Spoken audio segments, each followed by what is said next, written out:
सुपौल में ट्रक पर गोलीबारी करने वाले गिरोह के 5 अपराधियों को पुलिस ने गिरफ्तार कर लिया है। जिस अपराधी के पास से एक देसी पिस्तौल और 3 जिंदा कारतूस बरामद किए गए हैं। पुलिस अधीक्षक सहसव यादव ने अपने कार्यालय में प्रेस कॉन्फ्रेंस कर मामले की जानकारी मीडिया को दी। एसपी ने बताया कि घटना की सूचना मिलते ही निर्मली थाना अध्यक्ष दल बल के साथ घटनास्थल पर पहुंचे और जख्मी सहचालक को निर्मली अस्पताल में भर्ती कराया और पूछताछ के क्रम में ललन कुमार और इंद्रजीत कुमार ने ट्रक के खलासी को गोली मारने की बात को स्वीकार किया है।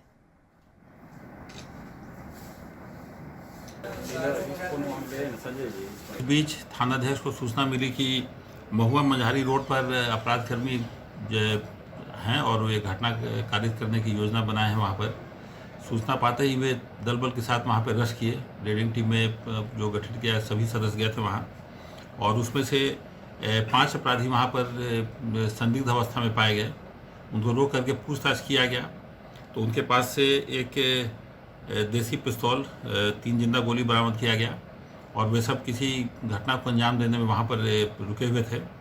उसमें से 2 अपराधकर्मी का फ़ोटो हम लोगों ने सीसीटीवी से मिलान किया गया तो उससे मैच किया और अब ये लोग जब पूछताछ की गई तो अपनी संलिप्तता भी स्वीकार किए।